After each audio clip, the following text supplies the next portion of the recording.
Ladies and gentlemen, welcome to the Stoop Kid Podcast.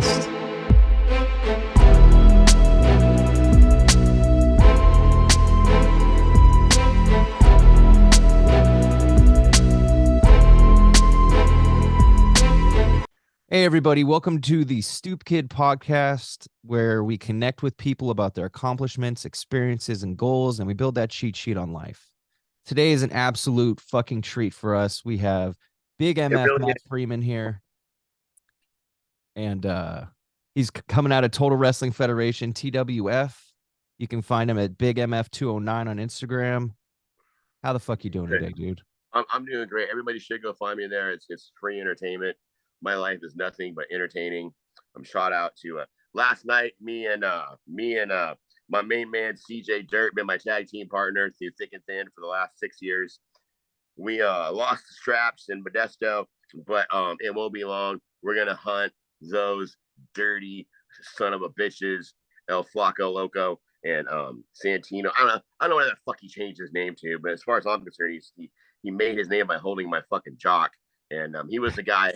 He was the guy that did our laundry, and he did my day's laundry, and Michael Strawn's, otherwise known as the 209 Click. He did our laundry and he cleaned the mats, and we taught him how to wrestle. And then he later on betrayed us. So, but as far as I'm concerned, he should go back to washing my jock. But they got lucky, and we'll be back. We will hunt those titles down. Now, when washing the jock, do you normally use them white vinegar, maybe half a cup, or what's your secret recipe? Well, he wasn't even following the instructions very well. I was like the vinegar, and he wasn't using vinegar. So that was the first time I beat his ass for not washing my jock properly. Hey, that's fair. Yeah, no, I beat his ass and made him wear it across his face for a day. And then Flacco was like, come on, this hazing is getting out of control. And I'm like, look, until you prove you're not a bitch, you're a bitch. and so, it's like, you're going to put a jock strap on your face and wear it, then you're a bitch. And until you not, and so this guy who we made, everything that Santino is because of Big MF. I got him in wrestling. I got him trained. I got him hooked up with the proper people. And now he's, running around with, he's drinking his own Kool-Aid. He's got guys carrying his fucking luggage around. He's a fucking indie wrestler making $10 a show. Yeah, I mean, that's, you can't forget your $10. It really, truth be told, he's so shitty. He's a shitty fucking worker. He's got no footwork. I mean, terrible footwork. And it's like he's paid $10 over what he's worth. Yeah. In my humble opinion, I'm very humble. Well, and humility is always a strong suit, I think, especially with every human being I come in contact with. Yeah. Especially in the wrestling world. I mean, humility is just normally found. Exactly. I was doing him a favor. I was trying to teach him humility so I can make him something great. And then this guy named Flacco, he's like some sort of 60-year-old wrestler. He puts a mask on his face and you can't see how old he is. He's a real son of a bitch and everybody likes him, but he's not a good person at all. That's why he wears a mask. He's trying to cover up something that, from people, his true self. He tries to be a lucha, but one time I seen him putting the mask on really fast, He's not even Hispanic. He's a white boy. Like he's the kind of guy that would be playing like in a punk rock band. Like he's definitely not Hispanic.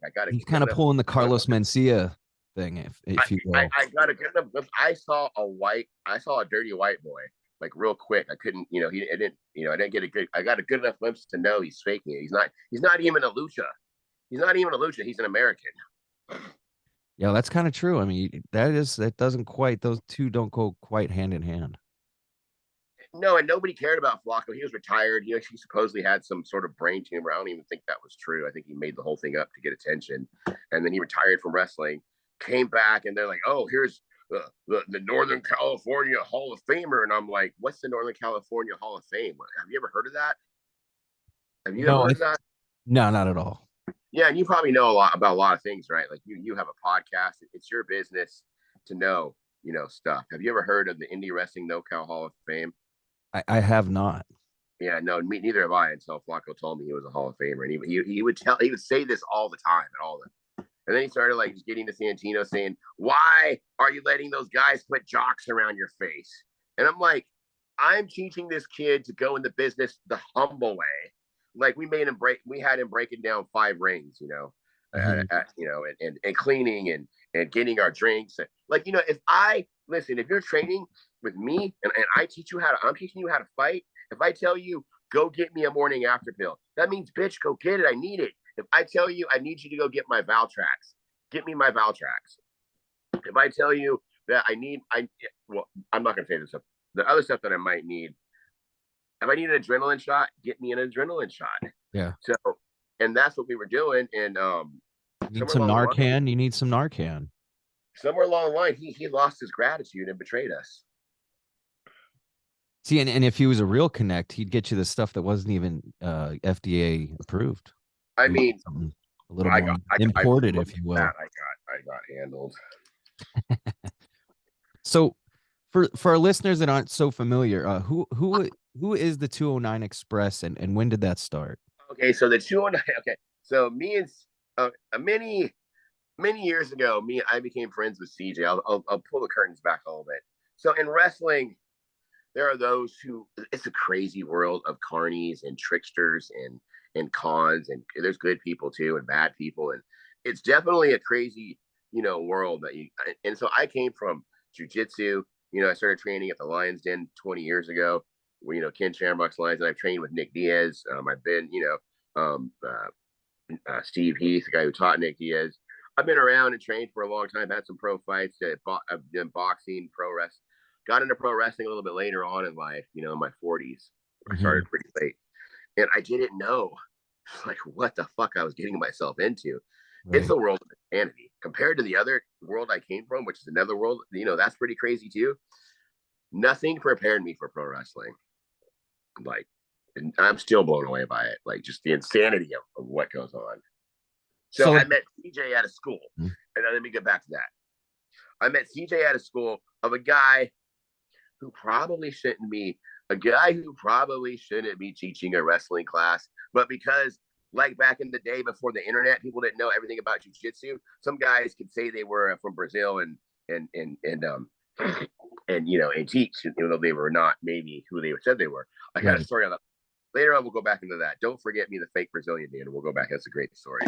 But so this guy his name was Andrew Arch, and personally, I kind of liked the guy, but he really wasn't exactly who he was portraying himself to be. And later on in life, he became a booker from a company where he's booking the matches and come up with the creativity. And usually it's like a flaw if you have a wrestler booking, because they have a tendency to book for themselves, Right. So his creative idea for himself, not for the company, but for him, was his character was going to be the champion and the undefeated monster. I mean, like, how much more can you give yourself? Yeah. Your gimmick is you can't lose. like how much more can you be? You know what I'm saying? That's a little bit about the guy. And so we were training at Andrew Arch's wrestling class, and I'm noticing this guy's like really serving a lot of Kool-Aid. But I mean, at the end of the day, I'm not going to tell you that I didn't learn shit, because I did. I'm learning how to take. I am taking roles, but I'm learning some shit. It is helping me. Like, a blue belt could teach you a fucking armbar in jiu-jitsu, right. Or even a white belt can know some shit. So I am learning some things, but he's a little bit. He's posing a little bit. I'm just going to be honest with you. And and don't get me wrong, if Andrew hears this, I do like the guy. I'm just being honest. A lot of people, he made some enemies in this game, but I'm not his enemy. I wish him the best. I'm just being real. And so he's telling people these stories. One of the stories is why he doesn't smoke weed. Okay. He tells us that, first of all, if you don't smoke weed, or if you're against weed, I think, man, there's something kind of wrong with you to be against it. Like, if you're like, I'm not for it, fine. But if you're vehemently against it, I think you're a little bit off. And so he goes, he's against it because one time he was smoking weed and it was laced with acid. And I'm like, are you right? You're mad at acid. You're not mad at weed. Bro, you can't even lace weed with acid, motherfucker. Who the fuck do you think? And I'm looking at these guys that are like eating this up, and I'm thinking, oh my God, I am training with a bunch of fucking idiot virgins. And then so we go in the back, and CJ's there. And at the time, I was involved in cannabis, and I had some cannabis drying, and this drying in the back. And I looked at him, I go, do you believe that? And he started laughing. He said no. And at that moment, we fucking connected. You know, when I realized he wasn't an idiot, you know what I'm saying? And then at that moment, it was just after that, it was just, you know, we became friends and we became partners and did a tag team thing. And it's like, I got it. In this world of wrestling, it's pretty fucking crazy, you know? So to have a few guys that have your back, you know, like I sometimes I feel sorry for CJ because he's associated with me. And it's like, he has enemies that are mine that really wouldn't be his enemies. But, I got that guy's back, dude. You know, if you fuck with CJ, you're fucking with Big MF. And and I mean that to the fullest extent of the law. So so that's how we became partners. And then at the time there was someone else involved. Her name was Lady Lindsay. I was dating her at the time.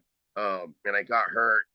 I think we really had a dynamite team, to be honest with you. I think the chemistry, the look, I think it was there, but it did it. You know what they say about fucking mixing business and other things together? Like, it always worked out the right way in the end. So that didn't happen. Eventually that thing played out for whatever reason. And then, and then me and CJ kept still doing our thing. And then we went from the American degenerates to the 209 degenerates. And then we started thinking what would really, you know, piss people off. What would really piss people off is, you know, wrestling. When I try to piss people off, I'm trying to piss the people off that really the wrestling dorks, you know. And so we're like, take a name from the 80s and act like we're better than them.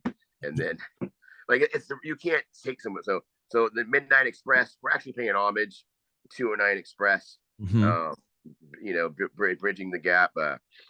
We got our manager, G Spot, and you know, he's a lot like Jim Cornette. You know, I wouldn't say he's as great as Jim Cornette, but he's damn close. That's cool. Maybe better in some ways, you know. And so that's what the 209 clique is our group. Is me, myself, CJ Dirt, and Michael Sean. And you know, we're just kind of at the end of the day, we're a band of brothers, you know, like we started a lot of shit together. And the real thing is, at the end of the day, all those guys, you know, I'll fight for those guys. You know, I'll bleed for those guys. Those are my brothers. And I'm one of these crazy motherfuckers that if you cross one of my fucking boys, I'll go to war. And I don't care if I lose everything because of it. I'll go to war for those guys. Well, and speaking of war, you know, it seems like you've been having some issues. And you mentioned his name a little earlier, but who's Anthony Trevino and what's all this shit about? I renamed him. He's no longer. He calls himself Boss. Well, okay. The guy's 4 foot tall, 105 pounds, and he calls himself Boss Man. Little man syndrome, a little of that going on here. I renamed him. He's no longer Slash. He's no longer Boss Man. He is now Little Napoleon Trevino, because the guy really has a Napoleon complex. I have a friend, you know, like I said, I have a good friend, a really good friend, and and I'm going to be honest, I shoot straight. He's kind of weird. Like, I don't mean that in a bad way. He's a little bit weird, like a little bit. He walks to the beat of his own drum, but he's a really honest, cool, sincere person. But at the end of the day, probably would never hurt anybody or do anything malicious or commit an act of violence or anything like that. And he was living with Napoleon he was renting a room from him for a good 5 years, helped little Napoleon out more than once, loaned him money way more than once, and then put $1,000 in for little Napoleon to buy a wrestling ring. And then this motherfucker tries to say that, well, you just gave me $1,000. It wasn't so that, you know, you could ever use the ring. And like, you know, and I know what you mean. I know Topher's not a liar. He's an honest person. Topher loaned him $1,000 to buy a wrestling ring. A, because he wanted to see UGWA do well. B, so he could use it too when he wanted to use it. So right. I'm sorry, I shouldn't say Slash. I say Napoleon is now not letting him ever use the ring. And also there's a real spicy element involved in all of this. Remember what broke up the Mega Powers? You remember the Mega Powers? Macho Man Randy Savage and Hulk Hogan? Remember why their tag team broke up? There was a Miss Elizabeth involved in the middle of it. So, and the story repeats itself. There was a girl. This is real. This isn't storyline shit. This is real life shit. This is real life shit that has a storyline. So, there was a girl who was with Topher. He was in love with, crazy in love, obsessed with this girl, right? Crazy in love. She ended up leaving him, and I think maybe Some other wrestlers he may have gotten involved with probably did. It doesn't matter to me either way. She's still a good person, but let's just put that out there. But I think she maybe, and I think Trevino probably wanted to be one of those wrestlers. I don't think he was. And I think that's what really sparked this thing off. And at the end of the day, she found out that she had cancer, and she was fighting for her life. And then so she realized that, man, this guy Topher really does fucking love me. And now that, now that I'm really rethinking my life, and I'm thinking about shit that really matters, she gets back with Topher, who was madly in love with her. And I think there's some elements there, that really on Trevino's end. I think he's got some jealousy issues there. And so everybody was cool with each other. Because I went to Trevino's house with Topher and with Justin Caton, and Michael Shawn, and CJ Dirt to pick up a wrestling ring that Topher owned. He had 2 wrestling rings that Topher owned, right? Like the wrestling ring he's using, that's owned by fucking Topher. He owns part of that fucking ring, and part of the UGWA ring is owned by Topher, no doubt about it. And so Topher's now, look, either I want my ring or just give me the money back, so we can set up whatever, some sort of payments, give me the money back. And then Trevino just basically shits on him and starts telling everyone that he's crazy and he's obsessed and he's this and he's that. And then, my boy is kind of crazy, and he started just posting about it every day. And if you don't know him or the situation, he'll look like a fucking crazy asshole. Right. But I think if you really delve into this, he's not the crazy asshole, right? Like, being weird does not make you wrong. And then so these guys get their beef going, and it gets crazy. It gets pretty crazy, and they go back and forth. But the whole time, Topher's my boy. Like, he's helped me out when I was down. And I'll say this about Napoleon. Number one, I helped him book Stephen Bonner, rest in peace, for a very good rate.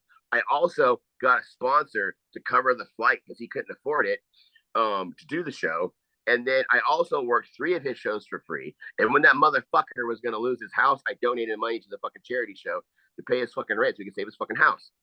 I'm going to say that right there about this motherfucker. And then him and Topher go south. Me and Topher are boys. We stay friends. He starts kind of shitting on me a little bit. And then later on, all this shit dies out. Later, me and Topher comes to me. I actually came to him. I knew he had a little bit of money. And I was like, hey, you still thinking about, wrestling? And I had this idea. We could start a wrestling company and make it more like underground fighting. And, he came up with $2,500. I came up with $2,500 and we bought a ring together. And we started a company called the UFA, which means Underground Fighting Alliance. So now let me ask you a question. Have you ever heard of UGWA before? I've seen some posts on your end. Okay, fine, you're right. So but without me, you really didn't know who they were? Not really. No. So do you know what UGWA stands for? No. Can you refresh? No. Okay, so I didn't either. I just always call it UGWA. Come to find out, this is the fucking truth. I will tell you, I will put this on my children's life. UGWA stands for Underground Wrestling Alliance. Underground Wrestling Alliance. My idea was Underground Fighting Alliance. He sees a connection. But UFA and UGWA sound nothing alike. And no one ever says Underground Fighting Alliance. Everyone just says UGWA. Truth be told, I did not know what the fuck UGWA even meant. So he sees Topher and starts fucking asking me questions. What's Topher doing? Just wanting to get into my fucking business. What am I doing with Topher? It's not any of Napoleon's business. And then he sees the name, right? So the name. So this motherfucker somehow, and there was probably some sort of rat in our group, to be honest with you, because we had a venue booked in Gilroy. We had a date set up. He goes out behind us, offers cash money on hand, and snakes the fucking venue. The same date that we were going to run our first show. And that's what a kind of scumbag he is. So he pretty much, and Topher went ballistic and showed up at his house. Topher showed up at his house. And I told him, I'm like, dude, don't even do it. Like, you're getting derailed. Like, this whole thing is side. Just focus on your business, focus on your shit. And then he shows up at his house, bangs on his door. I supposedly Trevino wasn't there, but I doubt that. But and he comes back the next day. Twice, and he brings the camera and he records himself. And, I don't really think it's that big of a deal. Is that big of a crime to go to someone's house with a camera who fucked you out of your first wrestling date, fucked you out of a wrestling ring, and called your girlfriend names publicly. Like, this motherfucker called this guy's producing wrestling shows for like gay pride and gay awareness, and he calls a girl online a cum dumpster. And it's like, how is that okay? Like, how is that? Like, how is that? I don't get it. I don't understand how you could call someone a name based on whatever type of sexual choices they may have made. But if you believe in free sexuality, how can you call a girl a cum dumpster? Like, how could you make a derogatory name? And I would never call, this is a woman, she has a child, she's fighting for her life, she has cancer. I would never call her that. And I don't know this, I don't have any opinion about that, but I will say this. I would never dehumanize a slut. Like, you know what I'm saying? Like, or I don't even mean it like that. I don't even mean, I'm just saying, like, listen, like, you're letting people be people, is what you're saying. I love women, period. I love women. I would never say that about a woman. And people don't like me in the wrestling business. I have a big mouth. I would never dehumanize a woman. I would never fucking call her a name like that. And like, this motherfucker calls her a cum dumpster, like, on social media, and somehow he gets away with it. And it kind of pissed me off because I know this girl. I know him. That pissed me off. Right. But I put it on the back burner. And then also a few years ago, a girl that I knew, let me say a girl that I knew, was with a wrestler, and he basically beat her up, and I knew about it. And then later on, I found, I knew she didn't want the guy removed from wrestling, and so I didn't say too much about it. I knew about it. I kind of, most of us knew. We all knew he did it. All of us knew. There's nobody that didn't know. And maybe I'm guilty of not, taking a stand back then. I am guilty, actually. We even wrestled each other. And I think at this point he realizes he made a mistake, and he's pretty much admitted it. And as far as I know, he's never done it again. And I think there's forgiveness in life. But however, at the time, I found out the details of the story. I thought they were pretty fucking horrific. I thought they were pretty bad. So it wasn't setting well with me. And then I see he made a post on Twitter referencing this, but not slightly referencing this thing, but not really owning it. So when I saw that, it just fucking really pissed me off when I called him out on it. I called him out on Twitter, and I'm like, this is what you did. Like, don't just partly allude to something. If you're gonna allude to it, fucking admit it. Eat the whole fucking thing. Right. Say you did, bro. Say that you chased her. Say you fucking beat her. She begged for mercy. She begged you to fucking stop while you fucking laughed. Like, tell the truth. Don't like allude to something and not own it if you're gonna fucking do that. Right. It set me off. I called him out, and I tagged everyone in wrestling. Then Trevino hits me up, and he tells me to delete that. He said delete that as soon as possible, because he's got a main event show coming out on independent wrestling TV, and that dude's in the main event. And he was like, that makes UGWA look guilty, by association. If you put this out there, this should be dealt with privately. So now he's telling me that domestic violence should be done privately and not publicly, because it's going to make her come. Which is pretty bad PR. Right? And so all that shit I let go. And then me and my boy Topher were going to run a wrestling show. He told everybody if they work for us, he'll never work for him. He told everyone not to do the show. He stole our fucking venue. Like, he went out of his way to hurt us, And he even told me, I'm going to do everything in your power to destroy your shit show company. He said I could release that screenshot as well, but, I think I've done enough damage to this guy. Then all that kind of dies down, and it's mostly forgotten about. And Topher's my good friend. Like I said, if you're my friend, I will ride with you to the fucking bitter end. Like, I don't give a fuck about what anybody else says. And Topher's my boy, always will be. And so we got a show lined up in Avery with TWF, me and Jake, and I got him booked. I got him a little baby, tiny $20 fucking booking. This motherfucker he's had his life kind of ruined by Trevino. Everyone talks shit about him. He's been bullied. He's been harassed. He's been called names. He's been called names from Trevino's friends, like queer, like cuckold. Like, he's had his life fucking threatened more than once by these motherfuckers that are this asshole fucking scumbag's friends. And when I think about it, I get pissed. So doesn't this story sound like, doesn't it piss you off just hearing about it? It just sounds like a lot of people getting away with a lot of bullshit. Yeah. Right? And this is my side of the story. Like I said, this motherfucker, Anthony, you are more than welcome. Any podcast, any forum, you want to have a public conversation, I am game, bro. I'm fucking game. Like, cause I've done nothing. You know what I'm saying? Like, I'm crazy. I have a big mouth, but I'm innocent. I've done nothing wrong. And And then so he sees that Topher gets booked at this TWF show, and he starts trashing TWF. He starts saying that wrestling companies that book guys who have been proven to show their ass are trash, and everyone that works them are trash. And he says, then he puts my name. Now he's using my name, and it's like, bro, you don't know who I am. Like, you don't know that I'm not gonna sit back and let shit slide. I'm a if you bring a fight to me, I'm gonna bring a war to you. And he brings up my name, and then he says that I took him to hit when Topher went to his house to knock on his door. There's so much bullshit here. It's hard to explain all this shit. Yeah. It's probably even hard to follow. But that when he went to his door and knocked on it and filmed it and all that shit, which everyone seemed to get all up in arms about. Everyone got all up in arms because my homeboy went to his house to confront him. But no one's up in arms about him calling a girl a cum dumpster. No one's up in arms about him telling me to cover up domestic violence. Like, no one's all up in arms about his friend, whose Facebook friend who's made comments about this shit recently, who worked for him, about him calling him a queer. No one's up in arms about that. But they're up in arms. He went to his door and knocked on his door. Big fucking deal. And anyways, and then he says that I was with him and I was recording him while he did this, and I should be banned from TWF and wrestling too. And he tells me that he's going to cost me all of my bookings because I crossed him. And I'm like, motherfucker, you ain't shit. You ain't shit. So then I said, okay, you're going to cost me bookings? Well, check this out, bro. I'm releasing screenshots of you telling me to cover up domestic violence. I'm releasing screenshots of your friend calling my friend a queer. I'm releasing screenshots of you calling his girlfriend a fucking cum dumpster. Now you want a war? I just fucking gave you a war. Right. And I tagged everyone, all his venues. I fucking screenshotted the shit he said, and I think they should know. Because if you're gonna pretend to be woke and you're gonna pretend to be a virtuous person, then be that. But like, you can't call someone a cum dumpster and have one of your homies call someone a queer and be somebody who's like, oh, I'm for gay people, because you're not. You're a scumbag. You're lying. Because you can't, on one hand, call a girl a cum dumpster and dehumanize her as a woman, and then say you're for people who are gay, because you're not. You're not for people.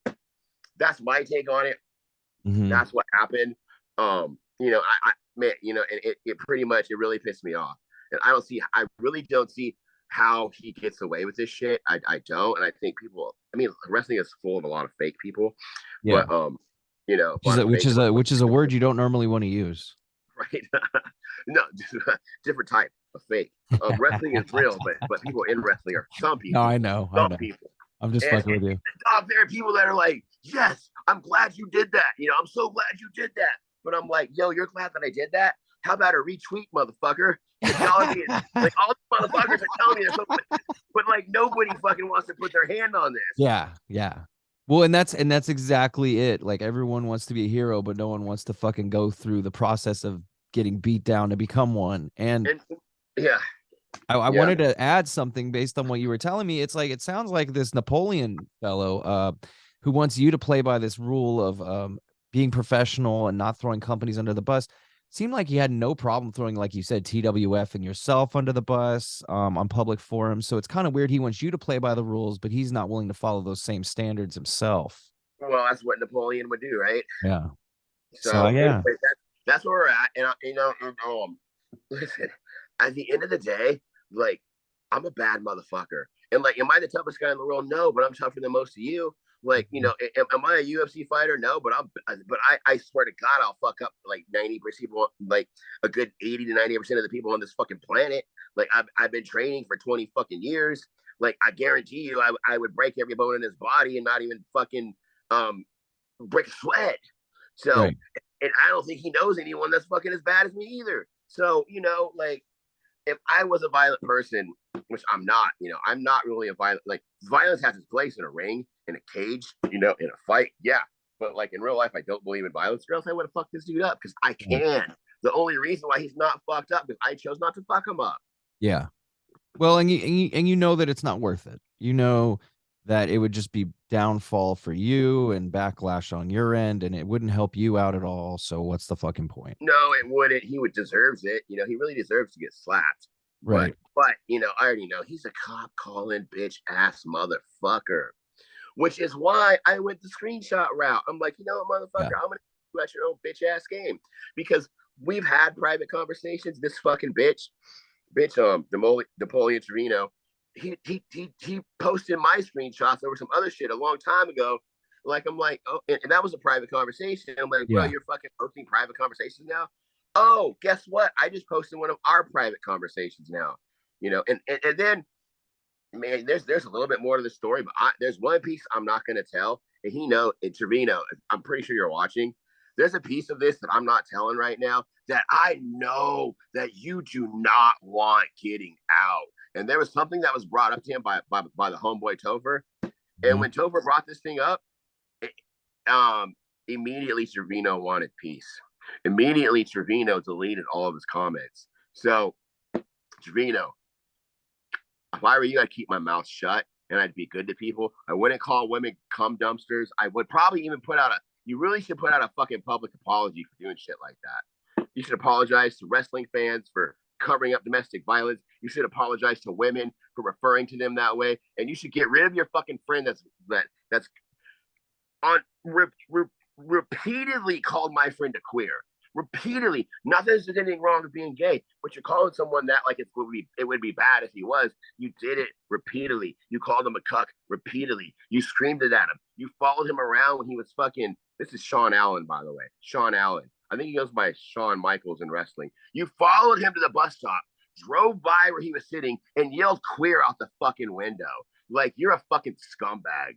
And I don't think anybody would do. So you should get rid of those kind of people, Trevino. That's your Facebook friend. That guy is commenting on you calling us trash when he's on record routinely called my friend a queer and a cuckold and harassed him to no fucking end. It's bullshit. That's all I got to say about that. I'm getting a little heated right now. That's good, but though. That's that. And Trevino, look, you're welcome to come on this show or any fucking show. And we could have a goddamn conversation.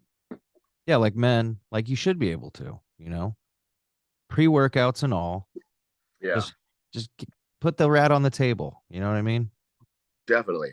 So, so like, and the thing is right now we're on to, there was a lot of good shit happening, like in my life, so like we just had a great show in Avery the night before, and then I got pulled into all this fucking drama. So it kind of killed like this really awesome thing that happened in Avery. But I'm back, I got a lot of shit coming. We got Trevino makes me so mad I get fucking Realm of Wrestling Championship Wrestling in Lodi, California, my hometown, the 209 Clicks stomping ground. We're gonna have at the Great Bowl.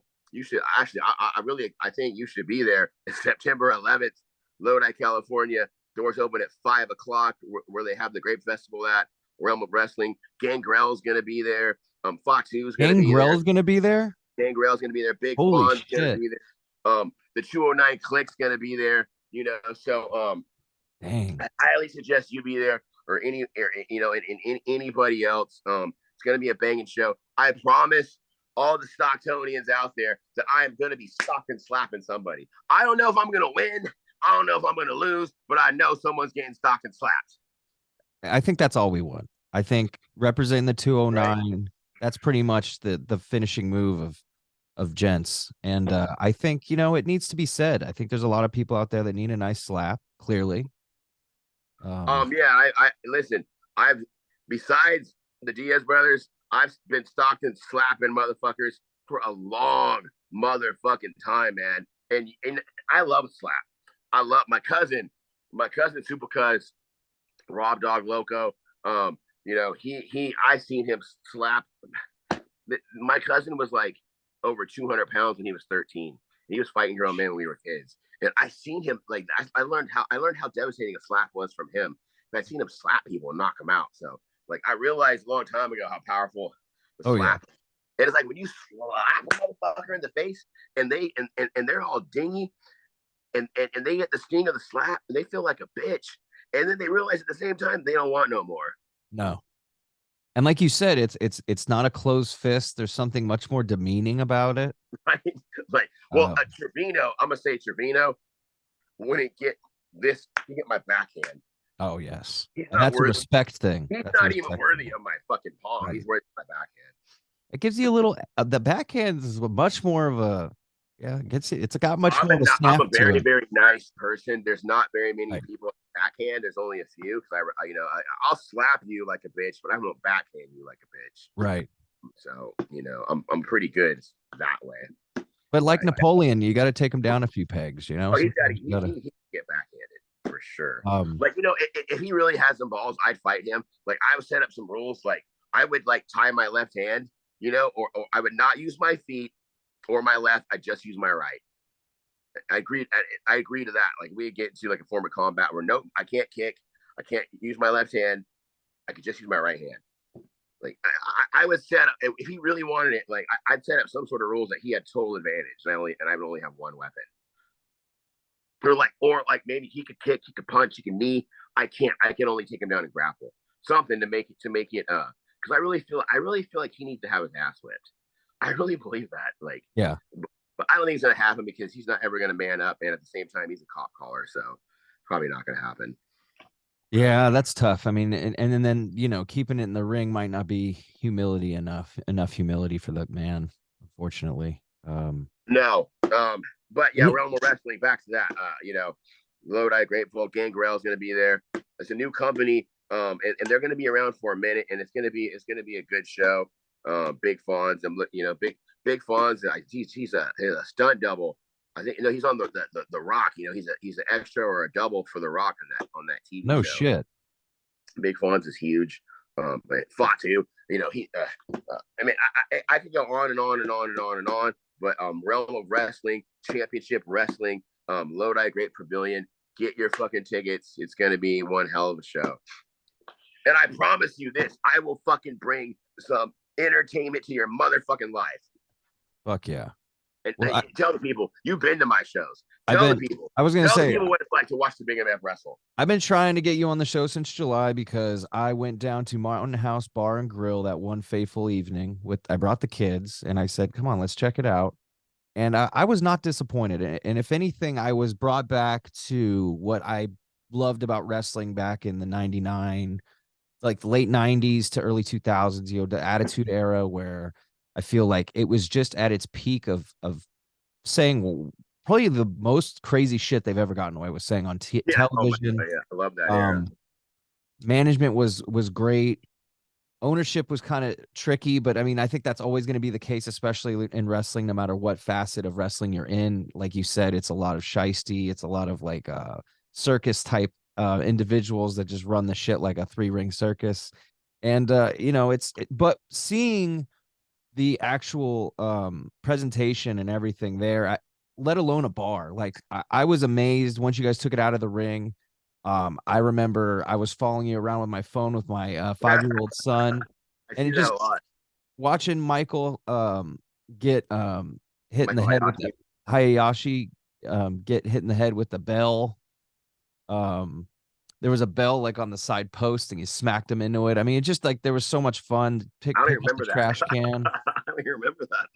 I got a video on my phone that I can dig up, and that should be something. Oh yeah, I bring love along too. But it's just the thing I loved that caught my attention. You specifically during that whole event, because you were like, to me, my favorite aspect of it, because I love heels. I've always been drawn to heels, and just watching you feed off the negative energy that crowd was giving. Man, I love it. It was amazing. It was so fucking inspiring. I appreciate that. I get a lot of hate in this business, and maybe because I didn't come up the traditional way, but I know, and a lot of people kind of want to hold. It's a weird game. People want to hold you down a lot and not give you your credit. But like, I'm one of the best. I'm not one of the best in-ring workers. I'm okay. I know how to roll. I know how to bump. I know moves. Right. But I'm one of the best goddamn motherfucking entertainers in the business right now in this fucking area. And fuck you if you say otherwise. No, I definitely agree, dude. I think it was that show. It was definitely you and Tony Vargas were like the Tony, the two highlights. I'm glad you brought up that name, Tony Vargas, because he retired recently. I saw that. Yeah, but I just want to say about Tony. Man, I loved every match. We beat the fuck out of each other. We hit each other. We smacked each other. It was beautiful. One day, me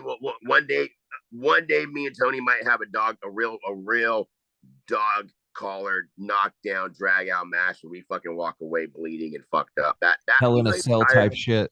he's open to come back for that one, and maybe when the time is right, we'll do that.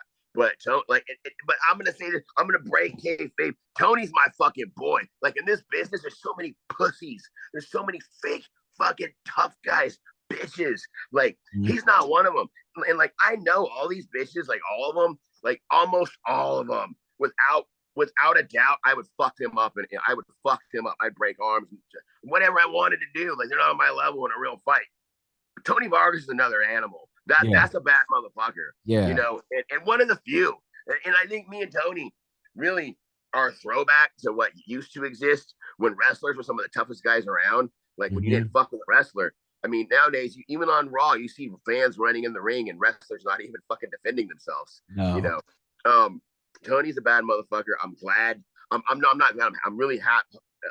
I'm sad he's gone. Happy for him though. You know, I mean, as far as wrestling, I'm happy for him. You know, but that's one of the real ones, Tony Vargas. One of the real ones. And the thing is, and correct me if I'm wrong, because I can be somewhat of a jabroni at times with these terms. Heels get a little more freedom with what they choose to do and say, more so than like a baby face, correct? Oh yeah, so it's like this, and let's just say in life, you're playing by the rules, you're following all the rules, and I'm not. Who has the advantage? Right. And it's like, who's smarter? The person that's breaking the rules and getting ahead of the one that's following the rules.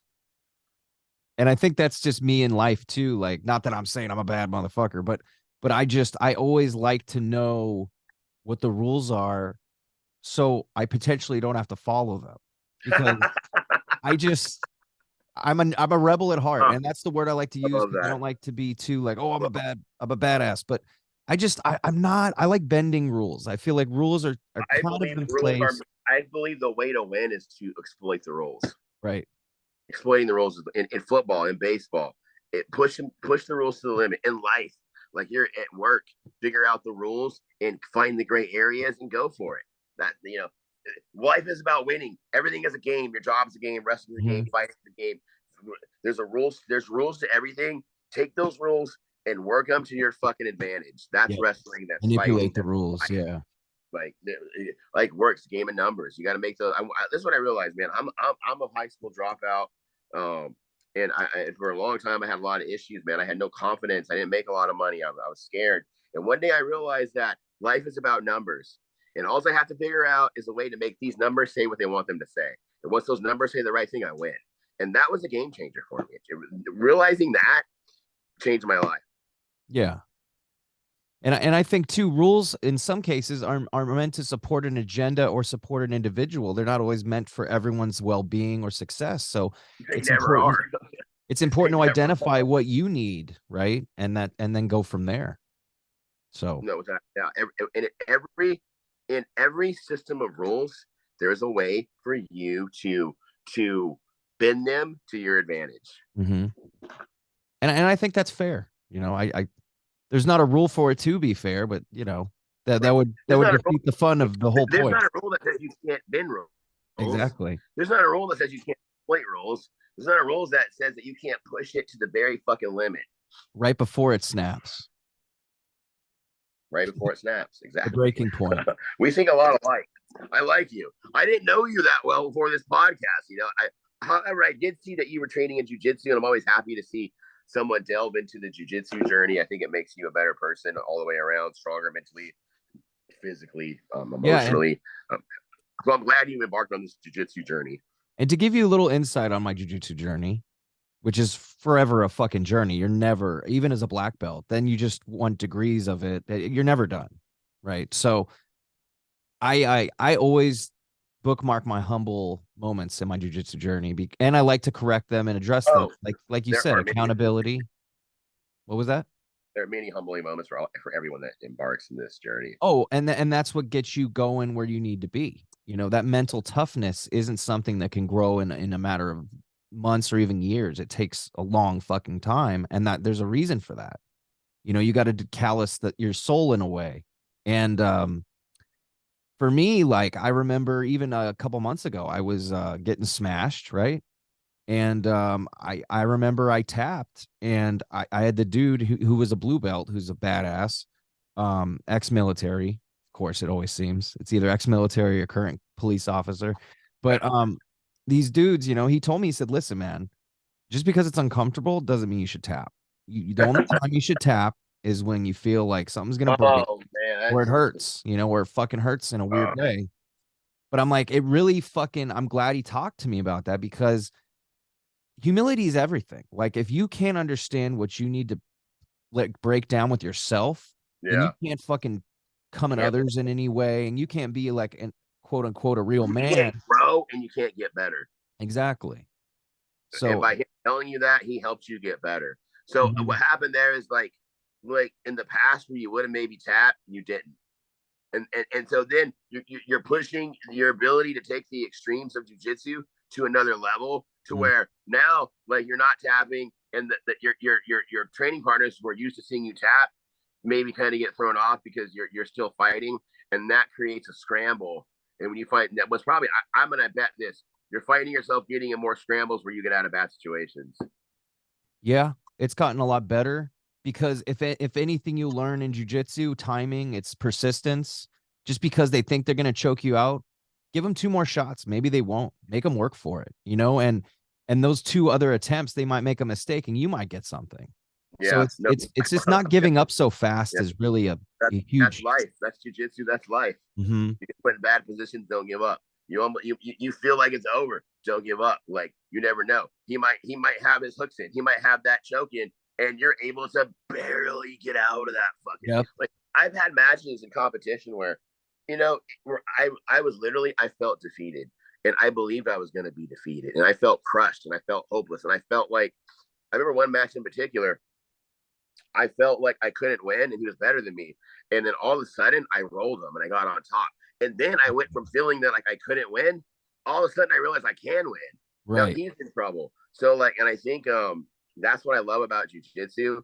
Like, you could battle, you could test your warrior spirit, your heart, without maybe getting CT, without getting post-traumatic PTSD, right. You know, because without getting punched in the face and taking brain damage, and you can still test yourself and learn a very valuable martial art, you know, because I've done a lot of security in my life, bouncing and shit. And like, you know, if you know jiu-jitsu, and most people don't in the world, but now there's more that do, most people don't. It's like taking candy from a baby. It's like you have a magical power. People don't know how to handle it. Well, and you know what it is too? It's like I said, the mental toughness. So they'll be acting a fool, but then they'll look at your face and you're you know, you're composed. And when they're through it, you train 3 times a week. Like, you've been beat up and been in situations where you wanted to go home. Maybe I'm being real with you, dog. There's been a few times when jiu-jitsu made me cry. Like, I'm telling the truth. Like, I mean, so some guys acting up at a bar. I've trained so hard that I want that, and I'm not a bitch, that I cried because it was so hard. Like, you know what I'm saying? It brought me to a breaking point, more than once in my journey. So what's this guy that's half drunk going to do to me? Well, exactly. And then, just like I was kind of mentioning, was these bully types or these idiots that are looking for a rise out of you. When they don't get it, it fucks with them. You know, it's like, shit, this guy's unfazed. What am I going to do next? I mean, you know, and then they're off their game, but you're not off yours, you know? I mean, and honestly, dude, at this time in my life, like, I really, really, truly try to, like, stay out of fights. I really, really, really, really, really, really, really fucking try to stay out of trouble, like, as best as I fucking can. But, you know, you never know. You know, if it goes down, it goes down. Yeah, you got to be ready. I don't think anyone should go looking for it, and I think we're past that point of our lives as well. There's not a whole lot of glory that goes with that. But to get back to the bread and butter of this, I know you said you started professional wrestling when you were 40, but who are your main inspirations, you know, to get into it? Okay, so as a kid, I would have to go back and say, let me tell you my background. I was raised by very strict Christian parents, and they were very strict, and there was a lot of rules, that's when I realized about the gray areas of life, breaking the rules, like sneaking out of the house, sneaking into the liquor store, getting a bum to buy me a beer, and making it back to my room before my parents realized that I was gone. So we were raised really strict. Church on Sunday, church on Wednesday, church on Friday, Saturday fellowship meetings, Saturday night prayer meetings. There's work days where we're fucking mowing lawns for everyone in the church that needs it. Like it was church rules. We can't go. We were not allowed to hang out with friends that didn't go to church. We didn't go to parties. We didn't fucking do a lot of shit. But the one thing that me and my cousin and my brother did is we watched wrestling. And it's like, you know what, Mom? You can put us in a strict church. You can give us all these rules, but you are not going to fuck with wrestling. We will riot. We will burn this house down to the ground if you even attempt to restrict our wrestling. And so we all loved wrestling. And for me, I was a huge fan of Paul Mr. Wonderful Orndorff. You know, I was a huge fan of him. Okay. And I thought the tenacity and the anger and the aggression and the attitude that he brought into the ring. It's like, you know, I knew from an early age this was a work, but I didn't care. It doesn't take a genius to figure this out. But when I watched that motherfucker do the power driver, I was convinced. I know that this is a work, but that is real. He's dropping guys on their fucking head. And then sometimes he would do it twice and they would carry them out on a stretcher. I believed in Mr. Wonderful. And so like I believed in that man. And he was a heel for the most part, and he was a face too. And he went back and forth, was super over. A lot of you guys are, I'm older than most of you. He was super, super over in the 80s. Yeah. Probably as over. There was a moment he was just as over as Hulk Hogan. And so like I went to a rough school in Stockton, pretty rough, and I got into a lot of fights. And when I would get in fights, you know, I would pretend that I was Mr. Wonderful fighting these kids. Fuck yeah. You know, and like, you know, one of the most beautiful things that ever happened in my life before Mr. Wonderful passed away, you know, rest in peace, Paul Orndorff. I got a chance to interview him, and I got a chance to tell.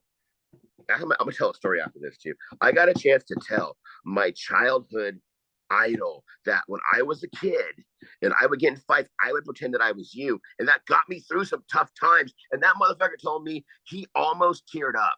He literally teared up a little bit and he goes, "That makes me so happy. You're just like me." And bro, like, right. That's all I ever wanted. I got acknowledged by Mr. Wonderful. You know what I'm saying? Like, I could die right now. Yeah. That was my childhood hero. Every Saturday and Sunday, Superstars of Wrestling, Wrestling Classic, TNT, fucking all those shows, you know, Primetime Wrestling. I watched Mr. Wonderful. WrestleMania 1, he's in the main event. WrestleMania 2, he was wrestling Don Morocco. WrestleMania 3, I don't think he was in WrestleMania 3, but so like that was my hero. You know, and that was like a great moment for me. But like, so I get into wrestling. I got into wrestling because because I got divorced, really. So I thought like two things happened. I backed off a lot. And I was just kind of training, not serious anymore. I got married, had a kid, bought a house, and I was really just turning into, you know, just this settle down thing.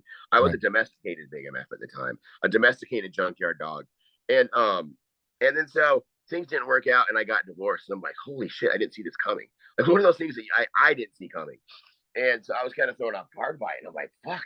I'm like, I'm a fat. Like that's why I like helping guys that are down. So I've been there. I'm thinking to myself, you're a fat, ugly, washed up motherfucker. No one's ever gonna want you. Like you passed your prime. You're not what you used to be. And like, you know, and I'm having this really dark moment. And I'll be real with you, dog. Like I thought that the thought came to me, just fucking end it. Just fucking end it now. You're done. Like you got nothing left. And it wasn't true. It was all the, you know, there's a story that's always going on inside your head. And you have to control that fucking story. And when that story starts controlling you, that's when you start believing these things that aren't true. So there was a moment where I thought that for a moment, like, dude, just end it. Just end this right now. But I did it, thank God. I'm still here. And then so I thought, well, what did you want to do that you probably couldn't do because you were married? I'm like, I always wanted to do pro wrestling. Like when I walked into the MMA cage for the first time, I thought back to my childhood when I saw Jake the Snake wrestle the Macho Man at the Spano Center. Okay. That's the first, when I stepped in that cage, that's the first thing that came to my mind. So I'm like, man, I really kind of got into MMA because I always wanted to do pro wrestling, really, to be honest with you. But like back in my day, it was hard to find wrestling schools. Yeah. They didn't have the internet, and you had to be bigger, or at least that was the perception. And then a lot of the wrestling schools were full of con artists and ripoffs. They'd beat the fuck out of you, take your money, and send you home. So And so that's why I found hooked up with Jake Sherman at TWF, and then I trained a little bit with Shane Lockhart, and then I trained with Vinny Massaro, who was was a great. Vinny knows more wrestling than most people forgot. Well, Vinny's forgotten more wrestling, I said, than what most people know. Right. And the rest is history. But I'll say this: so when I was doing the podcast, Inside BJJ, and also the Last Round podcast with Jim Cooley, there was a moment where we all could have went with Justin Caden and Matt Robles, and I could have hung out with Mr. Wonderful, my idol. This is before I even got a chance to interview him. And I thought to myself, man, if I go, I'm gonna get divorced. My wife's been so pissed at me. Like, it's been so like I gotta like when I'm in the middle of like her thinking if she still wants to be married or not, and I go to Vegas, I'm done. And then, so I can't have her thinking that this podcast is more important than you. So I don't go. I don't meet my idol. And then 2 weeks later, I'm being asked for a divorce. And I'm like, fuck, why didn't I go? Like, but I still got to interview him, which was great. But I'm just saying the moral of the story is like, don't give up on yourself. Don't give up. And I made a pretty good comeback. I got into wrestling. I've been doing that for 5 years. And no, I've been doing it longer. God damn. I don't know how long it's been. But like I started in my 40s. I'm 48 and I can't be happier with what I've done. I've main evented. I've sold a lot of tickets. Like, people want to shit on TWF. You've been to the shows. Were you not were you not entertained?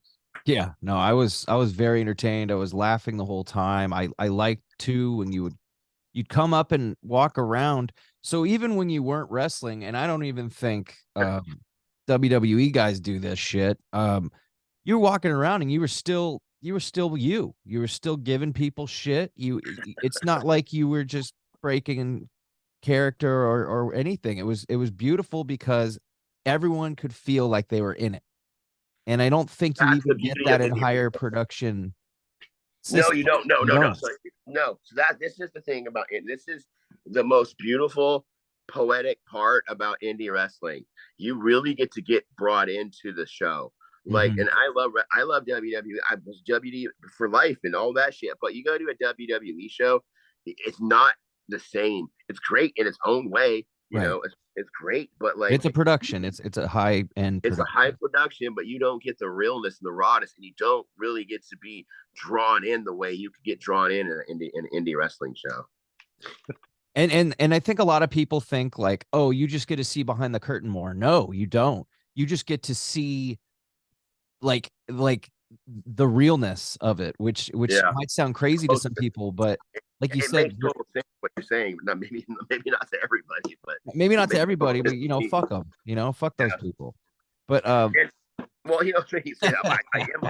always talking to people. I'm always interacting with people. I'm always connecting with people, which is why, regardless of what all the shit talkers say about me, I've main evented several times, and a lot of those main events we sold out. Like, last week in Avery, it was standing room only. Last night in Modesto, all the tickets were sold. People were still coming in and standing. They couldn't get seats. Now, are these multi-million-dollar venues? No, but we're packing them in. We're packing motherfuckers in where we're at routinely, and we're all getting paid better. Like, and it's like, listen, man, I don't give a fuck what anyone says. Like, I bled for TWF. I fucking put money in the TWF. I fucking broken. I've been injured, pulled muscles and tore muscles, and like, I am like, I'm part of this fucking show, and I'm one of the reasons why we're going in a good direction. I don't give a fuck what anybody says. And like people buy tickets, they come watch TWF because they want to see Big MF get his ass kicked, and that's the fucking truth. See, and you know what's funny though is like, and this isn't me being a cuck, by the way, but I do like that word. I really enjoyed like. Are you married? Huh? I'm kidding. I am married, but I'm just kidding. But yeah, I'm not helping my argument here. But what I was gonna say was, while everyone was booing, I was like, I want to clap. I want to fucking clap. I'm loving this. It's funny. I get people boo, but I get more and more people. I get the other side too now, more and more. You kind of need the booze though. Oh, I mean, God, you definitely. Oh God, you don't have them, then what the fuck are you doing? You're a horrible heel if you don't get booed. Right. Then nobody gives a fuck. Right. Like, the worst thing to me, and I know, a little bit of silence is okay, But the worst thing to me is a silent match where nobody cares. Yeah, because no one's reacting to what's happening. And like I've had maybe one match in my life where people weren't involved in it. And that was me and a bunch of other guys. So like, you know, I've never ever wrestled but once or twice where everybody wasn't standing and screaming and yelling and right in the fucking middle of it. Like it's never happened. So, and to me, that just, you know, proves what my worth. Oh, 100%. And I feel like if you can't give them, it's funny because hating is caring, because it's you need the attention, and if you can't bring them in, whether it's disagreeing with you or cheering you on, then like you said, you're not doing your job. Whether it's a heel or a baby face, you're not doing your fucking job. They have to fall into what you're trying to perpetuate, you know, and what you're trying to build. And they tell you whether they believe or not. You know, if they don't believe, then it's useless. You know, people believe what I'm saying. It's like, well, and you know, let's just be real. There's a little bit of there's me as there's like who I am as a man and outside in my private life. But you know, this Big MF is like this character is still a part of me. It's not exactly me, you know, but it's part of, like, I've been through a lot of shit, you know, in my life, and I've been knocked down many times. And so to me, it's not, you know, it's not how many times you get knocked down, it's how many times you get back up. And so like it's that voice, that thing that got me up when I was down. That's to me what Big MF is. Like when, you know, like when I was, you know, when I was fighting and I really felt like when I fought that I had a higher self, you know, like, because I'm scared shitless, dog. Like scared. I remember my first fight, like, I am scared. I'm so scared that my knees are about ready to shake. And then we got face to face, you know, and before the fight, and my legs started shaking. It started fucking shaking. I couldn't control it. And I didn't want him looking at my legs to see him shaking. So I was looking at him, I'd get dead in his eyes and looking at him because I didn't want to look down and see that my legs were shaking. Yeah. But I felt like this higher, like I felt like there was a highest, there's different levels of of me, and I have a lower self and a higher self and everything in between. And I felt like at that moment, the highest Matt Freeman took over. The highest level of me that I had came in and was like, fuck the demons, fuck the noise, fuck all that shit. We're gonna go to war. And you know, and I won. And but that's when I felt like, you know, that to me was Big MF. That thing that was like, you're not gonna, because I'm scared. Like, what if I freeze? What if I fucking don't do what I know how to do? Like, I remember my first time in baseball, I froze. So I knew you had to tag up, and for some reason I didn't tag up, and I'm running, and I know I'm supposed to turn around, but I can't, like. Yeah. I don't know what's happening to me. My coach is screaming, tag up. And I know I'm supposed to. And I get stuck in some stupid zone. And I just keep running. And they catch the ball, throw the ball to third base. I'm out. Double play, innings over. So, like, that fear stayed with me all my life. You know, like, remember that one time when you knew to tag up and you did it, and you knew you should stop and turn around and tag the base and then go home, and you did it? Like, what if you do that in a fight? And then, like, but, like, this fucking thing that was like, no, motherfucker, we're gonna fight this. This guy's looking tough, and he's trying to. We're gonna fight this motherfucker and find out how tough you really fucking are. And he kind of broke. The guy broke in the ring, and that's, you know, the character. And also, I was doing the Inside BJJ podcast with Tim Freeman, and like, people either love me or hate me. And so there was a certain amount of people on the message boards. They were saying that I should be fired from the show. And it's like, there's a lot of people saying that, actually. And then the other side was like, no, he shouldn't be. And they nicknamed me Big MF in this argument, and it kind of just stuck, you know. It really all came from Inside BJJ.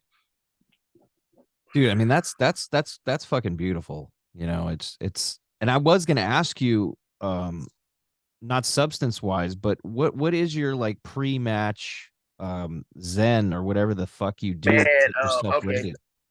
Alpha Brain from Joe Rogan. Okay. Shroom Tech from Joe Rogan. And like, man, dude, it's like, dude, it's getting like, I don't get I rarely get nervous anymore.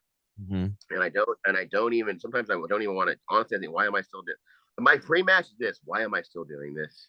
Okay. Like, you know what I'm saying? Like, I all these thoughts of like, I don't even want to be here anymore. Like, God, why am I doing this? Like, fuck. And then right when I walk out that fucking door and I see the first person angry at seeing me, I'm just all in. Fuck yeah. I'm just all in. And like, I don't even care until I feel like I don't care until I walk out the curtain. And then all of a sudden I'm loving every, every, and it's like, I think like the reason why I think I've done well. I've done as well as I want to do, and I love TWF. I love Next Level. I love Lucha Patron. See California Wrestling Association with my boy Hastings, and now Realm of Wrestling. And like I have enough to be really fucking busy, and I don't really want much more, and I don't know how much longer I'm gonna go. But I really think the reason why these places have reached out to me and gave me big spots on their shows is because I go all in and I don't hold anything back, and I have no fear of looking stupid. And I think that's what separates me from other people. Most people are holding back a little bit. They're not being really authentic. They're not really letting it all go and just throwing themselves into the moment of what their character is. So I think that I know that I do that. So I don't know. That's what I think separates me from a lot of people. So are you channeling Mr. Wonderful when you go on your, I want to say tirades sometimes on the mic? Who is that? I don't know, man. Well, okay. So having said that, I came up in a really religious era as a child. So I was one time I was a youth pastor, and I would work crowds. And so this is what I found in life is that a pop is a pop. Whether you get a pop in church, whether you get a pop in a music band, whether you get a pop talking over politics, whether you get a pop in church, whether you're talking in front of a group of people at work, when you pop people, when you make people get excited, it's because you built up to a moment, you smack the moment, and everybody pops. So I learned how to pop crowds by church, growing up, talking to churches, and being a kind of like an evangelist, to be honest. Yeah, you're a hype man for the church. Yeah. So I did that at a young age. So and it was rough, dog. Our pastor was a real pastor. He didn't fuck around. So like it wasn't enough to have one scripture. I had to have 5 other scriptures. Like most kids could get up and read a little verse.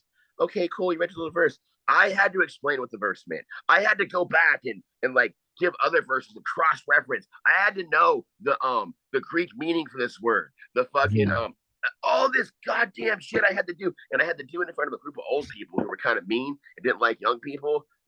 So like I've been up, and then I've been up in these situations where publicly it's very stressful, and then and had to deliver, and then I started kind of getting good.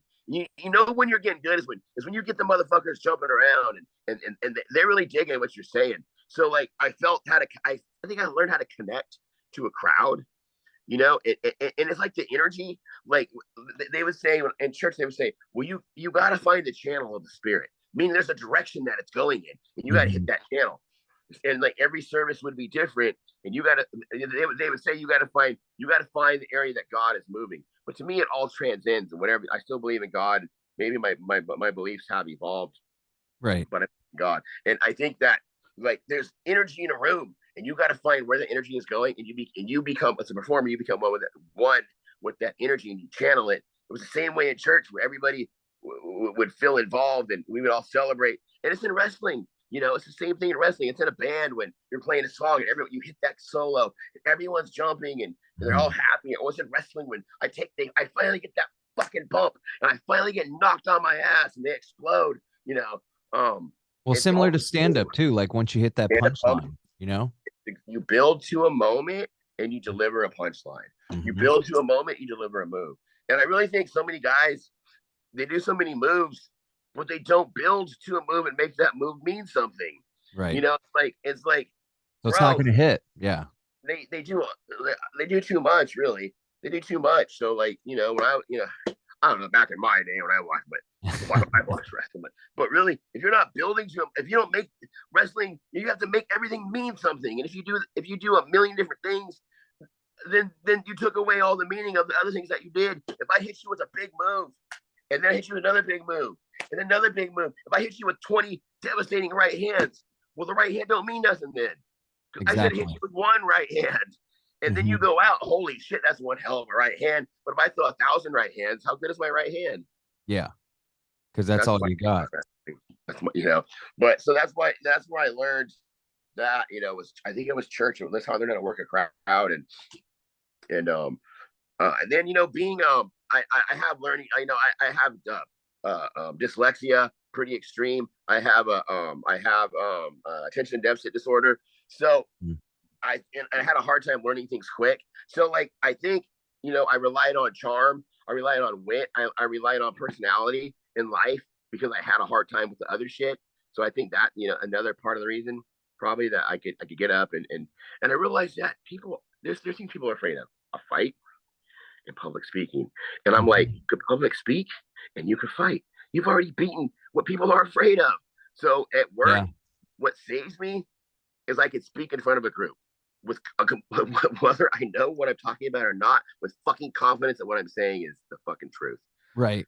And so, you know, I just feel like those two things, public speaking, I can do, fighting, I can do, and I can mix that together, and you have, you know, to my life. I mean, those are huge barriers to get over for an individual. You know, yeah, you know a lot what, of potential failure with both of those, right? That is looming and freaking you out.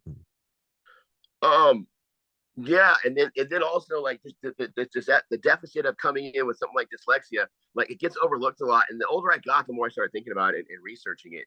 Like prisons are filled with people with dyslexia, like because like you start behind. You're always behind, and you maybe learn a little bit different, and you fall off a lot. So if you fall off in school and the school can't help you, you know, like it's a lot of us, I think. And it doesn't get a lot of attention, you know, or it doesn't get a lot of research anymore. Like, I think autism, which is, you know, very important, but like, so you have to make up for a lot when you learn a little bit slower. So you're always coming in late. People are always starting a little bit ahead of you. So like, you gotta like something's, you got to get better at something, you know. So I was tougher. Well, I could tough it out. Like I could be humiliated. I could be the dumbest guy in the class and keep coming back over and over. You know, that's kind of like not quitting, being tough, taking shame, humiliation, persistence, all that shit, and then just keep moving forward. Eventually, something breaks, something happens for you. Fuck yeah, dude, and that's huge. You know, I'm a huge stand-up comedy fan. I feel like when I first saw you, I definitely got the vibes that you have to be a fan of some sort of it, just because your timing. Did it. Like I almost did it. Like it was. I still may someday. Like my buddy Stephen Bonner was doing stand-up comedy. I've always wanted to. That's frightening shit, bro. Like dude, I think to get up on a mic and not know if you're gonna be like, getting over in comedy is hard. You know, getting people to laugh. Comedy is for certain you're gonna bomb, and it's gonna take a while for you before you ever do well at it. So right. It's a real process, I think. Do you have any comedy greats you looked up to growing up? Like who's your bread and butter? Okay, yeah. Andy Kaufman. Richard Pryor. I loved Andy Kaufman. I loved him in wrestling. I think he's one of the greatest heels that there ever was. He's so good, the intergender champion. Oh my, it's just so amazing. Like yeah, dude. It's like so funny. Can't even do that shit anymore. No, I know. Like, dude, I want like but Kaufman, Richard Pryor, Eddie Murphy. I loved Andrew Dice Clay back in the day. Oh yeah, fuck yeah. Dice. Dave Chappelle. I mean, I think Dave Chappelle had just amazing. You know, and then I don't like comedy as much today. I think everyone's scared of getting canceled. Yeah. You know, it's hard to find, you know, it's not as, I don't think it's as good as it used to be. I'm glad you brought that up, dude, because I'm going to educate you on some shit. I am, there is plenty of, it's not as mainstream, like you said, but there is plenty of comedy that's right up your alley that's booming right now. You're probably right. Actually, you're right. I think no, I'm not saying you're wrong. No, you're right. It's not mainstream. No, absolutely. You're not going to see this shit on Netflix. There's not Netflix specials for it. But I just I'll give you a list of some stuff to check out because I think it'll be right up your fucking alley. They don't give a fuck. There's no subject that's taboo, because if that's the case, then why do it at all? And the whole point of comedy is it's social commentary on what's going on and what is stupid, right? And if you can't comment about that, then there's no fucking point. So it's there's plenty. Wrestling. There's a couple of One day I will do it, by the way. One day I will do stand up. Fuck yeah, dude. And let me know because it's on my bucket list as well. Not that I think I'm going to be a sensation, but I don't think anyone tries anything thinking they're going to be a sensation. Yeah, so life is about writing chapters. I think it's about a book. It's about, it's about writing chapters in your book. And it's just one of the chapters I want before I get put in the coffin. Well, and you're never going to know what was, if it, what it could have been if it never was, or you never tried. So yeah, I'm a huge follower of that. Two places, and you might want to write these down. I'll send them to you anyway. There's a show on YouTube called Kill Tony. Oh yeah. Oh yeah. So yeah, I know. Yeah, no, definitely. There's also another podcast called The Legion of Skanks. I think it'll be right up your fucking alley. That one I haven't heard, but I will check that out. Okay, so I will plug you somebody locally that's good. Tay's Comedy Twist, I think is worth checking out. He's my friend, and Insane Wayne usually is a part of it as well. Some local comedians. They got some really funny people and they're locally, like in Lathrop, Stockton, they have shows. But Tay's Comedy Twist, definitely worth supporting. How do you spell that? I think it's Tae. Tae. Oh, okay. Tay. Gotcha. Yeah, and Insane Wayne, those are the local comedians that I think are worth. We got to support each other locally. You know what I'm saying? Yeah. Like we got it. Like whatever I can do for anyone that's on the local level, I'm all about it. Me too, man. And and it's networking. It's getting to know like-minded folks and building stuff. I mean, that's the whole point of my podcast, is to find a bunch of fucking, for lack of a better word, corrupted individuals. Because I line up with that. 3 corrupt friends take over a country. Huh? To get 3 corrupt friends take over a country. Well, exactly. I mean, that's what every country's government was pretty much built on. You get 5 guys in a room and you write down shit, so I'm trying to build that cheat sheet on life. I know that's my thing that I'm returning back to, but it really is what it is for me. Like, the whole point of this project is to network and storyboard my fucking journey. Okay, so I, like I said, I did a podcast. I did last round podcast, Inside BJJ. They both did well. Really good. We cracked top 10 on iTunes, more sports podcast more than once. That's fucking dope. We outranked shows like The Herd, like Chelsea on his podcast. This is back a little bit, going back some time now, but we did really well. Like we got a total over 1 million downloads. Some shows got 10,000 downloads, 20,000 downloads. Like, that's fucking huge. And I know, right? Because podcasting is hard. You know what I'm saying? It's hard. And I can tell you this, like, and I've been on a lot of, I've interviewed a lot of people. You do a really good interview, because what I like about you is what I'm about to say is what everyone said to me. I enjoyed the interview. And when your guests enjoy getting interviewed by you, that creates a good show. Fuck yeah. I appreciate that, dude, because that is my main concern. I'm like, I don't want to be boring. I don't want to not seem educated. I don't want to seem uneducated. And I don't want to seem uninterested, because everyone who I have on here, I fucking genuinely have respect for, and in some way, shape, or form, I'm entertained by. So I want that to come across as well. It should be some kind of like a chat. It's not really a tell-all like Barbara Walters or some bullshit. So you know what, man? You got to come to Lodi and come to my den, my Dragon's Den. I got mats here. We fucking do pro wrestling, jiu-jitsu, boxing, like. I'm mostly doing no-gi, but you should come. We should coordinate. You should come and get out here and train one of these nights. I would fucking love that. And I was going to ask you a little more about the 209 Dragons Den as well. So that's out there in Lodi. I'm glad you brought that up. So right now, Coach Michael Hayashi, the Angry Dragon, dude, I think Michael is one of the most how do I say this? Unappreciated, undervalued professional wrestlers in Northern California. He could do it all. I think Hayashi is the best. Mm-hmm. I think he's the best because he could fucking chain wrestle. He could strong style. He could flip. He could flop. Like, he really could do every single style there is. He could do it. Mm-hmm. Looks like Bruce Lee. I think he's the best. I think Hayashi's the best guy in Northern California.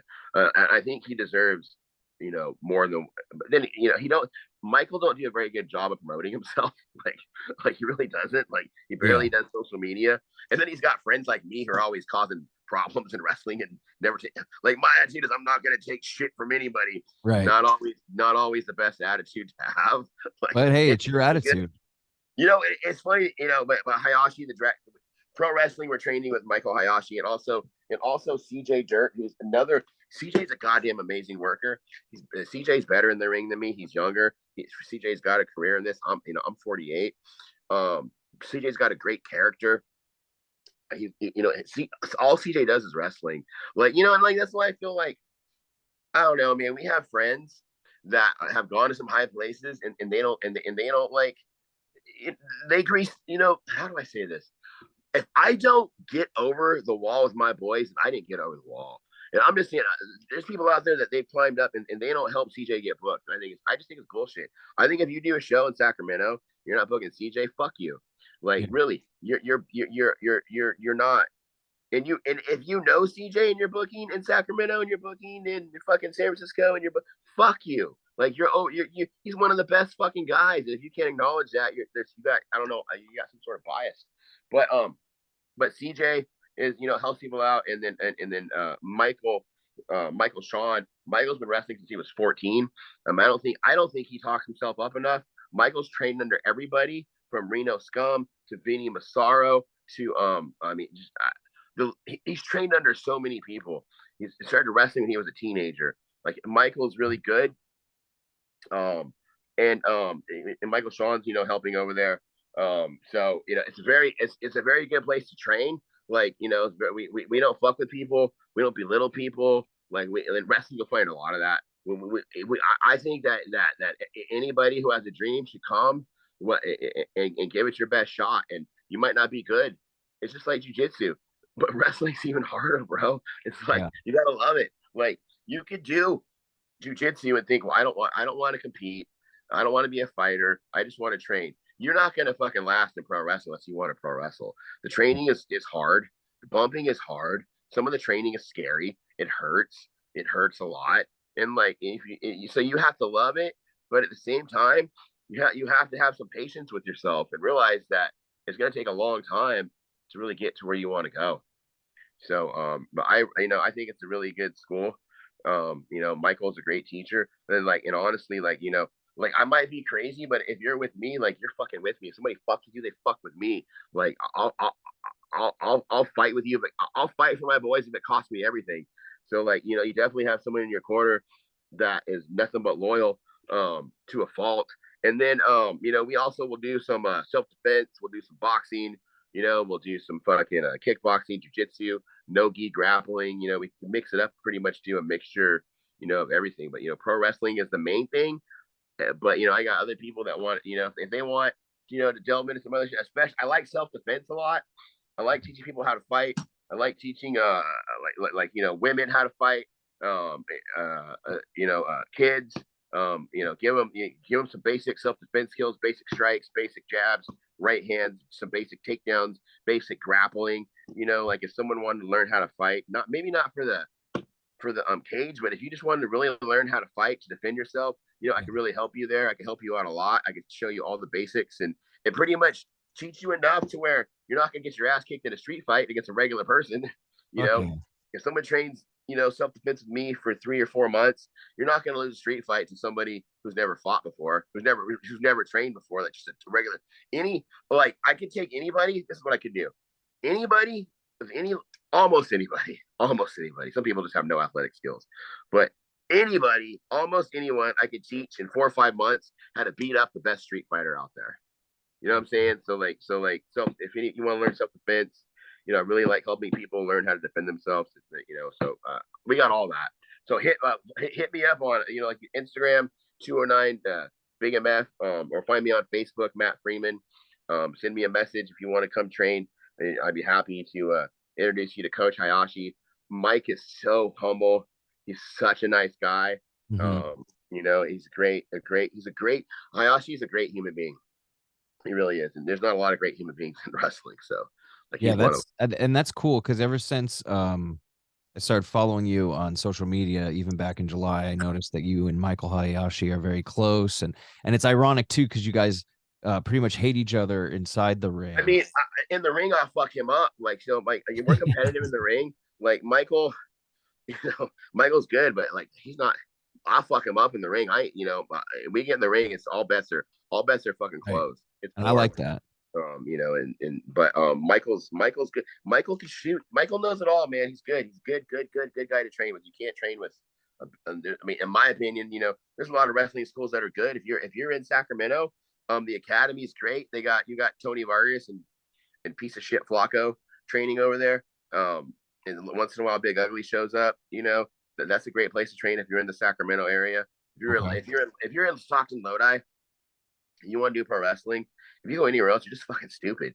If you pass up for the price, we'll work out with you. We'll work with you. If you can't afford a certain price, I'll come down and meet you somewhere if you're reasonable.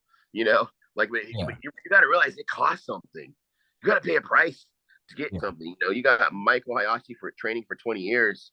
Well, time ain't free, right? Nothing ain't nothing free, but we're a good group. Also, I like to plug Lucha Patron. They're out of Santa Rosa. March 25th, we have a show that we're gonna be at the Veterans Memorial. They got Big Fonz. They got Hernandez. They got a lot of good people coming. They got a lot of people on their show. I want to send a shout out to Corey Machado. Corey's there's a lot of scumbag promoters in wrestling. Corey's not one of them. Corey's always taken really, really good care of me. This is how good of a guy he is.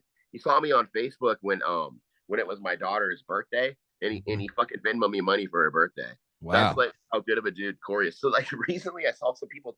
This is me, dog. I saw some people talking shit on Corey online over a comment that was made that got taken way out of context, and everybody's dogpiling and jumping in. I'm like, man, fuck everybody.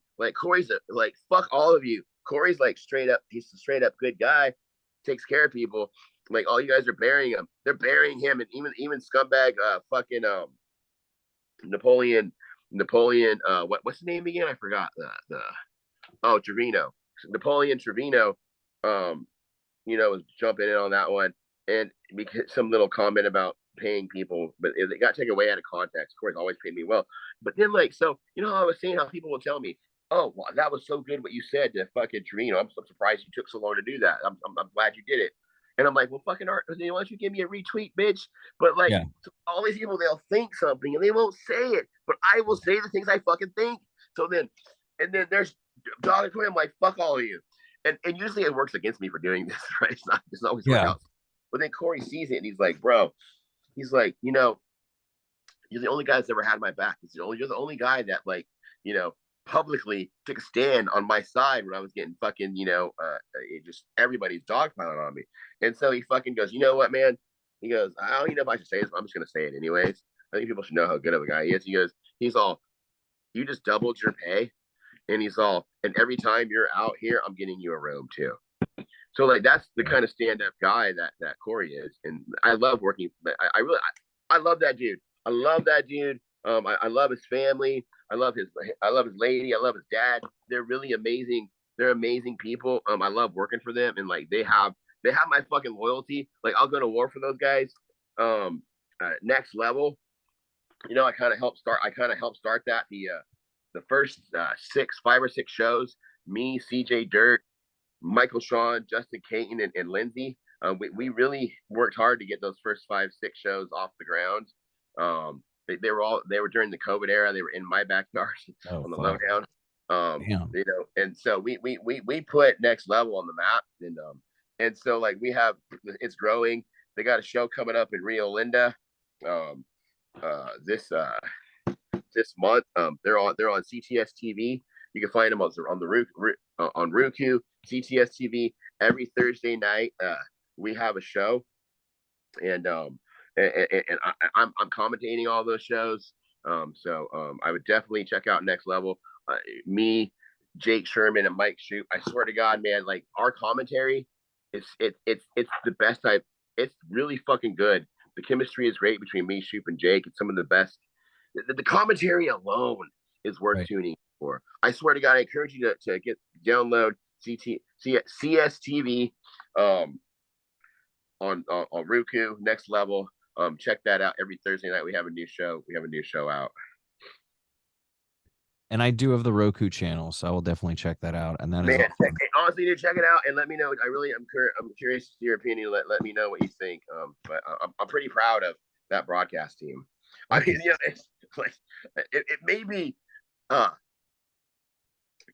anyone that's my friend gets a little bit of heat just for being my friend, but like it's really, I'll stand behind that broadcast table, that booth, the three of us. I don't think there's anybody better right now. There's nobody better right now than us three in wrestling doing a broadcast booth. Yeah, that sounds fucking great. That sounds like fucking gold.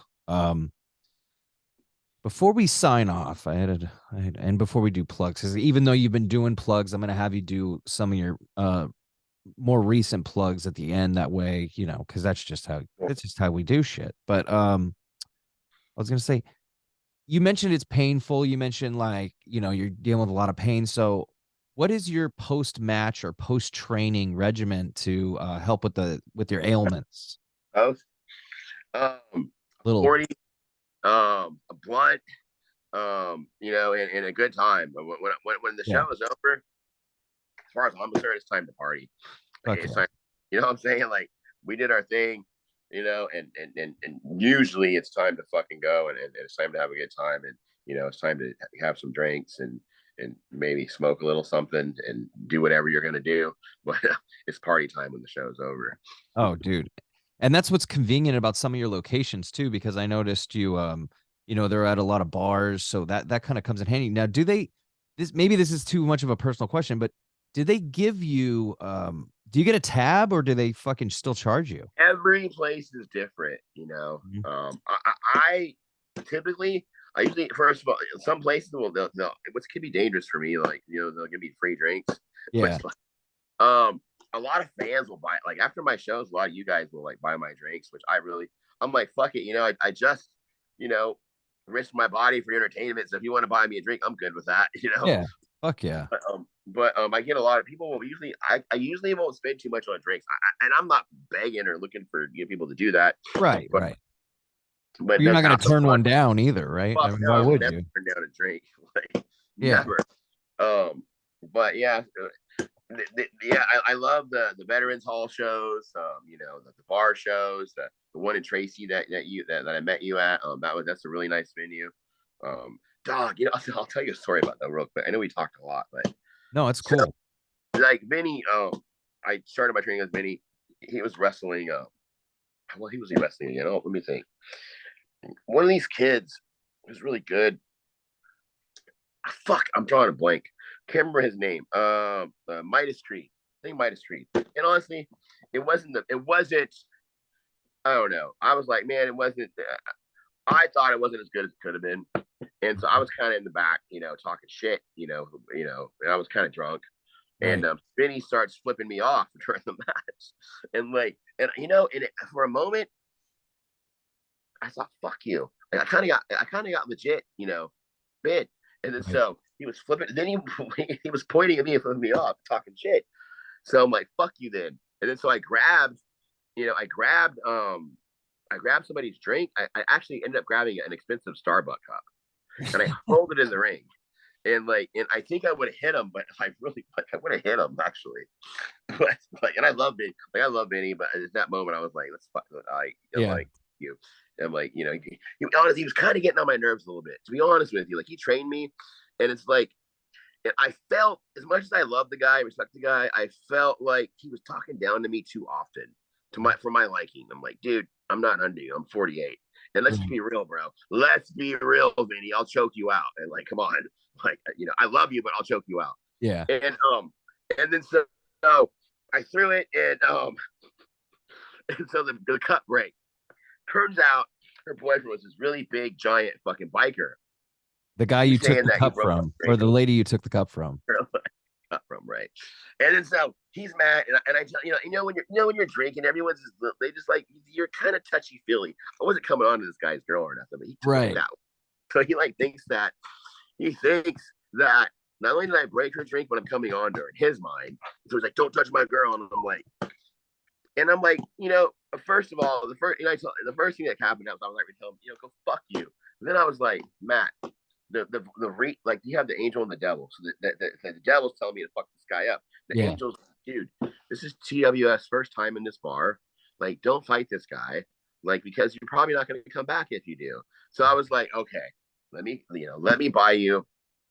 I'll buy her a new cup. When I went to the fucking ATM and I whatever they told me the cup was worth, which was probably more than what it was worth, I gave them. So like that moment cost me $100 basically. Wow. Yeah. Is there any part of you that would have changed that decision? No. Yeah. Okay. So you made the right choice then. I did. It was worth it. I made my statement. I made like I don't care. I don't care who you are. This is real. You're a veteran. You flip me off, I'm responding. Yeah. I gotta do something.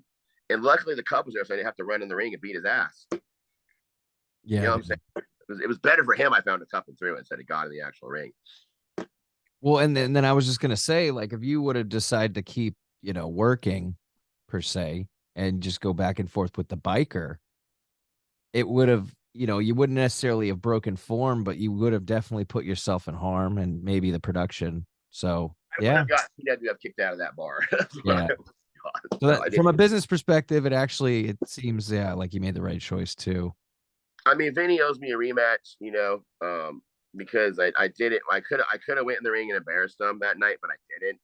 I could have choked him out. I could have fucking kicked him in the head, and I let him walk away. And so he owes me somewhere along the line. The snoring elbow and the snoring Stockton slap have to meet. Somewhere along the line, the guy that claims to be 209, I'm the 209 motherfucker. I'm the guy drinking, smoking certain things, slapping motherfuckers. I live this shit. I've been this shit. You came a little bit late to the party. And I think me and him one day will meet up in the ring again. Fuck yeah, dude. And that's a hell of a fucking promo. I'm stoked. I'm excited. Any upcoming shows in the next month or two you want to plug real quick? Like I said, February 11th for Realm of Wrestling. Check that out at the Great Pavilion. Doors open at 5:00. You got tickets available at rowcw.com. CTS TV, Next Level. March 25th, Veterans Memorial. I got Lucha Patron. Check TWF out. TWF, we're doing. I think we got a show coming up on the 4th of next month. Find Jake Sherman. Find Big MF. Look up TWF. Look up Next Level. If you're training in jiu-jitsu, I got a plug. The Inside BJJ Academy. My boy Tim Freeman at the 10th Planet Jiu-Jitsu Stockton. Come check that out. If you wake up early, if you're an early riser, they have a 6 a.m. class and which I highly recommend. Get your first workout in before the day even begins. Have a great beautiful 6 a.m. class. Check that out. Stockton, right off of Hammer Lane. Shout out to all the people that support me, all the real ones out there. That and when my name was thrown out there in the mud, that actually had my back. To all the fans that come to support the shows, thank you. Thank you for having me on. Oh, no problem, dude. I appreciate you spending the time with me. Like I said, I'm getting my palate a little more deep as we go, talking to everyone, and it's just expanding my my perspective on the world as well through your eyes, and that's really why we do this. That's what it's all about. The people you get to interview, you get to pick their brain, you get to learn shit, and it's really that's the good part about doing a podcast. It's beautiful, man, and it's insane how like-minded a lot of people are. Without breaking down all these barriers that we build, but we're all very like-minded individuals, and that's kind of what I'm trying to educate people on as well. It's good luck with that. Oh, well, I mean, it's more for me. Like, I don't give a fuck if they retain it at all. It's just like I'm doing it, I'm putting it out there, and that's good enough for me. Like whether or not they say, "Hey, this worked," that's fine. But I know it's working. Yeah, no doubt. So, I was gonna say, you said Inside BJJ Academy is 10th Planet. Does Eddie Bravo stop by at all? Every once in a while, he'll come by and do a seminar. Fuck yeah, that's cool. So that's huge too. Yeah, that guy's a fucking nut in a cool way. So for sure. Hell yeah, dude. And then you're on Instagram at Big MF 209. Please follow me. I need all the followers I could get. Follow me. All my wrestling info is gonna be on there. Fuck yeah, dude. I loved having you on. You're definitely going to be someone we come in contact with and stay in touch with. Yeah, man, let's link up. I'll shoot you my number. Just come by and train sometime. I'd love to do some grappling. Hopefully you can make the Lodi show. If you know anyone that might be interested, spread the word. This company, they got some money. They're willing to invest it. And they want to stay. They're willing to spend. They're willing to stay around for a while. And they're going all out. So I highly would suggest people that if you like wrestling, come and support this show. Yeah, I'm definitely going to be promoting that Lodi show, and I will definitely do my best to try and make that as well. What date is that again? I think you said April, February right? 11th. Oh, it's February. That is the February 11th. So that's the newest one. That's the most recent one coming. Yeah, it's right around the corner. Okay. I'm getting my pimp. I'm getting the pimp hand. I'm getting the Rick James. I'm getting the Stockton slap. I'm ready. Like I'm gonna be Stockton slapping people. I promise Stockton slaps. I'm gonna be serving like cans and cans of Stockton slaps. Fuck yeah, dude. I can't wait. I'm excited. Thanks again, dude. Thanks again, Matt. I appreciate everything you do. Keep being who you are. Keep pissing people off. Keep saying how you feel. That's life, man. People like you are a rare breed, and I respect that. You ain't wrong. You ain't wrong. All right, man. Hit me up. I will, dude. Take care. Thank you so much. Later. Later. You have been listening to the Stoop Kid Podcast. Please subscribe and tune in next time for a whole new episode with a whole new experience.